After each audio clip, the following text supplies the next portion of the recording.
Burning is a South Korean film released in 2018, directed by Lee Chang-dong. I think that's how you say it, I'm not sure. And holy shit, this is one of the best films I've seen. Now obviously, this is a foreign film, and I've had a hard time getting into foreign films. I mean, I thought I would love them instantly, apparently not. Recently, I watched Oldboy, which was very interesting. Not exactly the most accessible foreign film, should we say. So instead, I decided to watch this, and I thoroughly enjoyed it. It's a very slow film. You could say it's a slow burn. Oh my god. So that might put some people off, but surprisingly I was gripped throughout the whole thing, and it is surprising because I have the worst patience ever.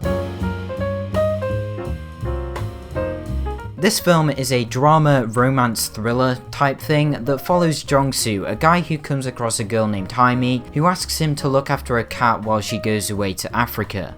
And when she returns, she introduces Jong-soo to Ben, who's a very mysterious character and has a secret hobby that he soon tells Jong-soo about. And then as the film progresses, things start being revealed, and it's implied that a lot of terrible things are happening under the surface. Now, I wish I could go into more detail, but that would be ruining a lot of the movie, and I don't want to do that because one of the best parts about this film is the mystery and ambiguity. Plus, I didn't go in knowing much, so whatever you do, don't look up anything, alright? Because chances are you'll find out spoilers and be very sad, so don't say I didn't warn you. And even if you do find out spoilers, you'll be very confused and have to do a lot of guessing afterwards, like I did before making this review. Let's just say this film deals with jealousy and paranoia. To begin with, it seems like there's a love triangle thing going on, but then it turns into something a bit more dark than that, and we see this main character become obsessed with finding the truth and trying to separate what's real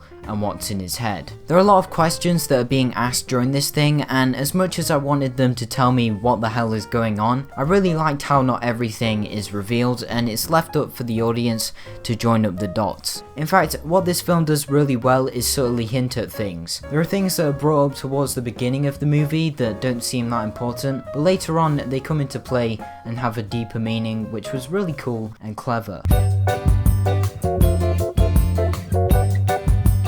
There's a lot of things that I like about this film, and one of them is the cinematography. This film looks beautiful, and there are so many well thought out shots and sequences that have stuck with me after watching. Of course, I've never made a film, so it's kinda hard to appreciate the camera work and how difficult it is to get right, but well done whoever did the cinematography, because it's definitely up there with other well shot films I've seen. There's really clever use of lighting and reflections like in the driving scenes. Also, some of it kinda reminded me of Alfred Hitchcock's films. There's a shot that's used quite a few times in this film where the camera pans around slowly to reveal stuff, and it helped a lot in building tension. I have no idea if Hitchcock does that, but it seemed like it anyway. Another thing that helps to build up tension is the score, which fitted the movie perfectly and created a lot of atmosphere. The acting in this film is really great, and surprisingly, this is the female lead's first role, which is hard to believe because she was excellent and played her character very well. The most well-known actor in this is Steven Yeun from The Walking Dead. I thought I recognised him from somewhere. Who plays Ben, a very complicated and interesting character, and probably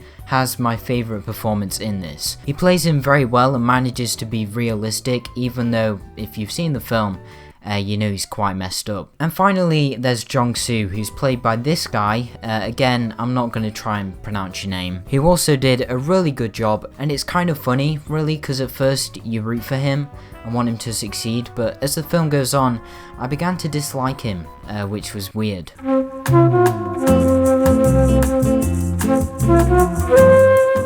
As you can tell, I really like this film and I highly recommend it if you want to get into foreign cinema.